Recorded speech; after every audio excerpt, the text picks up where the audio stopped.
투자자 여러분 안녕하십니까? 7월 11일 금요일 오후입니다. 코스피 시황 간단히 보도록 하겠습니다. 코스피 종합 일목균형표 일봉 차트입니다. 빗금친 구름대 양원으로 돼서 올라가고 있습니다. 빨간색 기준선, 검정색 전환선 정배열된 상태로 올라가고 있어요. 주가 캔들과 하늘색 후행 스팬 보면 조정을 마치고 재차 상승세로 들어가는 걸로 보입니다. 그렇지만 하늘색 후행 스팬 보면 살짝 꺾였잖아요. 그게 지난번 6월 초에 꺾인 거랑 비슷한 흐름이에요. 6월 초에 보면 조금 올라온 다음에 꺾였는데 그때 보면 양봉이 4개 나왔어요. 4개 나오고 5월 말이네요. 그리고 음봉 나오고 또 이틀 정도 조정을 했어요. 그리고 나서 계속 상승을 했거든요. 그런 상태인데 이번에도 양봉이 4개 나온 다음에 음봉 나왔고 그럼 월요일 쉬고 화수목금 이렇게 올라가는 건가 뭐 이렇게 생각을 해봅니다. 뭐 맞지는 않겠죠. 근데 그런 비슷한 상황이 되고 있다. 뭐 그런 생각이 듭니다. 지금 상승 파동이 1파 상승, 2파 조정, 그리고 3파 상승 요때랑 상당히 유사한 면이 많아요. 전환선 딛고 올라가는 거나 캔들의 숫자나 비슷한 게 많고 그렇게 되기를 좀 기대합니다. 근데 캔들이 꼬리가 좀 윗꼬리가 길어서 기분은 나쁜데 한번 이따가 다시 봐야죠. RSI 보니까 과매수권 근처 70 근처에 있습니다. 아직 이게 올라오진 못했어요. 그럼 코스닥을 보겠습니다. 코스닥이 오늘 코스피는 조정받는데 코스닥 조금 올라오긴 했네요. 뭐 고점 돌파는 못했습니다. 고점 돌파는 못했는데 어쨌든 코스닥도 코스피 따라서 올라가 보려고 애는 쓰고 있습니다. 올라가는 갈 것 같아요. 그래서 이것도 마찬가지로 뭐 지금 1파, 2파, 3파, 4파 뭐 이렇게 흉내는 내는데 제대로 된 상승 파동이 나오고 있지는 않아요. RSI 다행히 50에서 올라오고 있으니까 이 정도면 뭐 그래도 훌륭한 거 아닌가요? 630에서 뭐 800까지 올라왔으니까 하락장은 아니잖아요. 나스닥입니다. 나스닥은 최고점을 써가고 있는데 사실상 나스닥이 불안한 측면도 없잖아 있어요. 왜냐하면 최고점을 돌파했기 때문에 언제든 조정이 나올 수 있거든요. 불안한 측면은 있는데 일단은 뭐 전환선도 안 깼으니까 크게 걱정할 때는 아닙니다. 전환선 깨면 그때 좀 주의를 하고 실제로는 기준선을 깨야 조정이 나온다고 보는 거니까 RSI도 과매수권에서 진행 중입니다. 나스닥 조정 받을 때 코스피도 조정 받을 것 같으니까 그런데 신경을 좀 써보면 될 것 같아요. 국고채 10년물입니다. 국고채 10년물은 랠리한 뒤에 금리 한번 내리고 내려왔습니다. 이번에 한국은행이 금리를 동결했죠. 뭐 그런 것도 예상을 했었나 봐요. 금리를 내릴 걸 예상했으면 랠리가 나왔을 텐데 그럼 금리를 언제 내릴 거냐 거기에 따라서 랠리가 나올지 안 나올지 결정을 할 텐데 어쨌든 금리가 뭐 올라가진 않을 테니까 바닥은 잡고 있는데 쉽사리 올라가진 못하고 있어요. 그러면 원달러 환율이네. 원달러 환율이 좀 기분 나쁜 모양을 하고 있네요. 쌍바닥 모양 잡고 올린 다음에 섰어요. 기준선에서 버티는 모습인데 살짝 기분이 나쁜 모양입니다. 이게 올라가려고 뭐 정중동 하고 있는 모양인데 RSI도 50 근처에서 왔다 갔다 하고 있습니다. 그렇지만 쉽사리 올라가진 못할 거예요. 코스피가 상승세가 세기 때문에 여기서 꼬꾸라진다 저는 그렇게 생각을 못 하겠습니다. 일단은 근데 환율은 조금 생각보다는 기분이 안 좋습니다. 유가입니다. 유가는 65달러 그 부근에서 헤매고 있어요. 그래서 유가는 안정세니까 뭐 큰 문제가 없죠. RSI도 내려오고 있네요. 침체권까지 내려갈 것 같아요. 30이야. 지표 살펴볼게요. LRS 방향 턴했죠. 방향 턴한 거 그대로 남아있고 R스퀘어드도 방향을 턴했습니다. 오늘 운봉이 떨어져서 살짝 누웠는데 RSI도 과매수권으로 올라오려다가 눌렸습니다. MACD 오실레이터는 음이 줄고 있긴 한데 싹 없어져 버렸었는데 오늘 뭐 쉽지는 않죠. 왜냐하면 사거래일 양봉이 나왔는데 음봉 하나는 나올 수밖에 없는 거죠. 월요일도 쉴 수 있습니다. 5일선과 조우를 할 수도 있을 것 같아요. 어쨌든 5일선 깨지면 그때 주의를 하면 되니까 아직까지는 큰 문제는 없다 이런 생각이 듭니다. 볼린저 밴드 줄다가 늘어나면서 볼린저 밴드 상단 치고 가는 걸로 봐서는 상승세가 저는 맞다고 생각합니다. 그 다음에 스토캐스틱 볼게요. 스토캐스틱이 단기, 중기, 장기 모두 골든크로스인데 장기가 조금 더 기분이 안 좋은데요. 장기가 데드크로스가 났네요. 뭐 이렇게 될 수가 있나요? 이렇게 될 수도 있는데 어쨌든 장기가 데드크로스 나니까 장기가 어거지로 어제 겨우 골든크로스 만들었는데 데드크로스가 나버렸네요. 어쨌든 단기하고 중기는 아직 괜찮으니까. 그리고 과열권이거든요. 어차피 이거의 의미를 한번 나중에 한번 생각해 보도록 하겠습니다. 동그라미 안 되네요.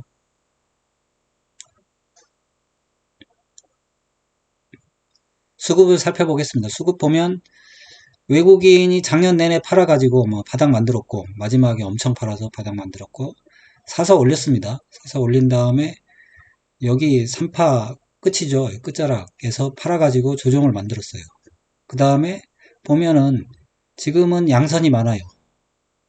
근데 아직 3파 올라올 때처럼 집중적으로 매수해주고 있지는 않은데 아마 조금만 사도 뭐 이게 방향을 틀었으니까 그때는 또 볼까요? 언제부터 집중적으로 매수했는지. 그러네요. 캔들 4개짜리까지는 조금 매수하고 조정이 나온 다음에 그 다음부터 좀 땡겨줬네요. 그러면 다음 주에 좀 땡겨줘야 올라갈 것 같은데 이게 시장이 결국 세력이 땡겨줘야 오릅니다. 근데 기관은 보면 아시지만 수동적인 매매예요. 외국인이 선물을 사줘야 사는 그런 구조이기 때문에 외국인이 좀 땡겨줘야 됩니다. 그래서 오늘은 좀 샀으니까 계속 좀 땡겨주기를 좀 기대를 해봅니다. 뭐 어쩔 수 없어요. 뭐 이게 뭐 세력 노름이니까 세력이 사줘야 오르니까 그거는 뭐 어쩔 수 없는 거죠. 캔들 차트 월봉 보겠습니다. 월봉을 보니까 6월, 7월에 꼬리가 좀 생겼는데 아직 완성은 안 됐어요. 아직 양봉이고.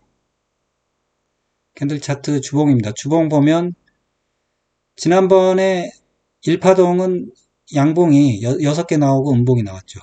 근데 이번에는 양봉이 5개 나오고 음봉이 나왔는데 이번에는 양봉이 몇 개 나올지 일단 이번 주는 양봉으로 마무리됐습니다. 뭐 괜찮아요. 윗골이 조금 있는 거 대단한 양봉이 아닙니다. 대단한 꼬리도 아니고. 캔들 차트 일봉 볼게요. 일봉 보면은 뭐 확연하죠. 이게 1파, 2파, 3파, 4파 조정. 그리고 5파 상승인데 특징은 이렇습니다. 이게 21선을 닿질 않아요. 지난번에도 사실상 21선을 거의 안 닿았어요. 이번에도 21선을 닿지 않았습니다. 그러니까 다음번에 21선을 닿으면 조정이 제대로 나온다. 이렇게 생각할 수도 있어요. 그래서 21선 닿으면 그때는 조금 대비를 해야 되는데 그게 다음이 언제인지 모르니까 아무튼 언젠가는 오겠죠. 조만간일 겁니다. 이게 지난번에 3파 상승을 보니까 한 달 정도 되는 것 같아요. 그래서 이번에 뭐 벌써 1주 지났어요. 그러면 뭐 한 달이면 3주 정도 남았으니까 사실 후딱 지나갑니다. 오늘 뭐 음봉이 떨어지긴 했어요. 꼬리 긴 음봉이 떨어지긴 했지만 거래가 작습니다. 그래서 이 음봉의 거래는 큰 의미는 없다. 이 음봉은 큰 의미는 없다. 뭐 그런 생각이 듭니다.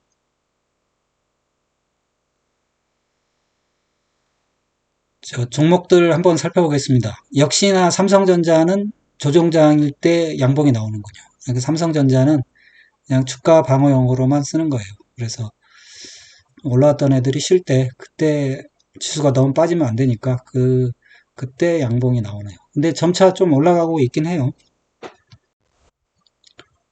올라가고 있긴 하지만 아무튼 오늘 삼성전자 뜨면서 음봉 나오나 이렇게 생각했는데 맞는 것 같아요. 삼성전자 뜨면 음봉 나옵니다.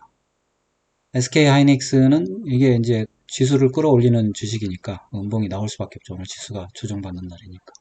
최고점 돌파를 했는데 좀 밀렸네요. 밀렸는데 결국은 엔비디아가 얼마나 이제 끌고 가느냐 거기에 따라서 따라갈 것 같아요. 근데 마이크로 테크놀로지도 좀 쉬고 있는 측면이 강하거든요. SK하이닉스가 아무래도 엔비디아의 납품을 제일 많이 하는 회사니까 엔비디아를 제일 따라가는 건 맞을 겁니다.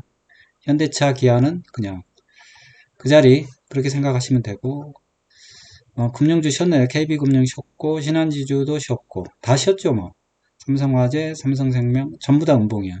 미래에셋증권 조그만 음봉들,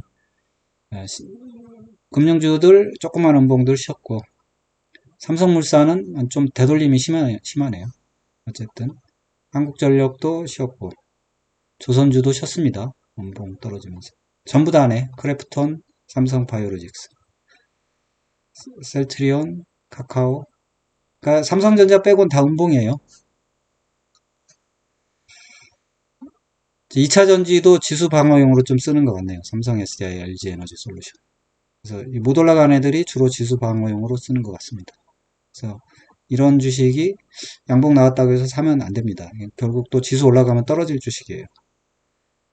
떨어진다기보다 못 올라갈 주식이죠. LIG 넥스원, 음봉, 현대 로템 음봉. 오늘은 음봉 떨어진 주식이 좋은 주식이에요. 이렇게 말하려고 그랬더니 KT는 상승세였는데도 올라갑니다.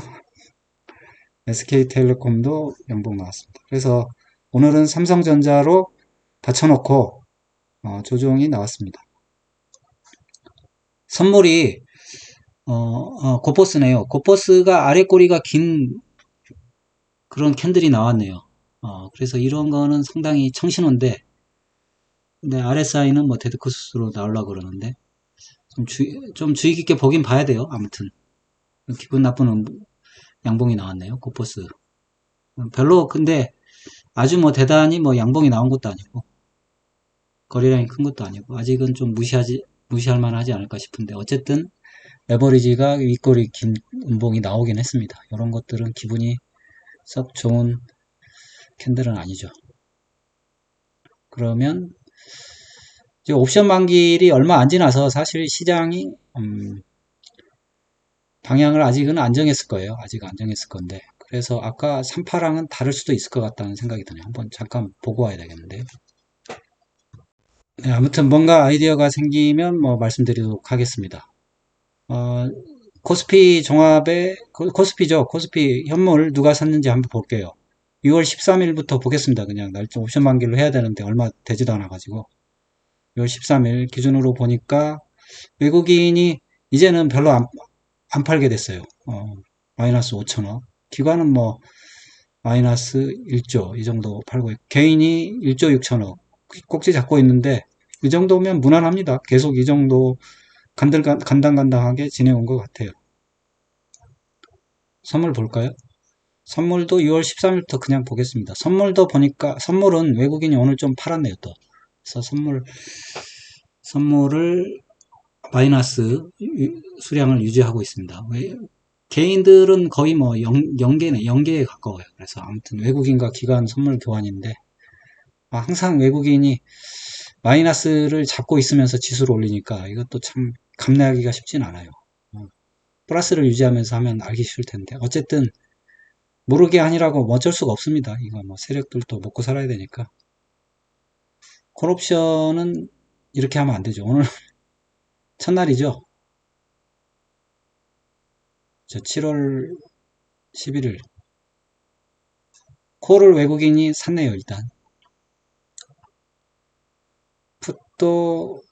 풋도 샀으니까, 한번 지금이랑 계속 똑같아요. 그냥 양매수 작전으로 해서 선물은 매도 포지션 취하면서, 아무튼 지수는 끌어올리면서, 야금야금, 콜이나 풋으로 수익을 취하는 그 구조는 계속하고 있습니다. 어쨌든, 시장이 뭐 변한 게 없네요. 똑같아요. 그러니까 뭐, 파동도 똑같죠. 그렇고, 그러면, 옵션 가격 이런 거 봐야 되나요?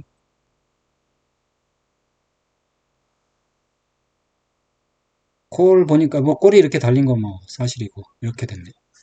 그 다음에 풋은 뭐 아래에 엄청 이렇게 뭐 똑같습니다. 뭐 거래 좀 됐는데 이제 시작이니까 뭐 큰 의미는 없어요. 그래서 일단은 옵션 만기일 지나가지고 일단 조정으로 시작을 했습니다. 조정으로 시작했고 월요일까지는 그래도 지난번 보면 한 이틀 정도는 좀 쉬어가니까 월요일까지는 좀 쉬지 않을까 뭐 그렇게 예상을 해봅니다. 일단 큰 문제는 없어요. 왜냐하면 뭐 일목균형법상으로 전환선도 안 깼고 일봉상으로도 뭐 5일선 아직 깨지도 않았으니까 예, 이걸로 마칠게요.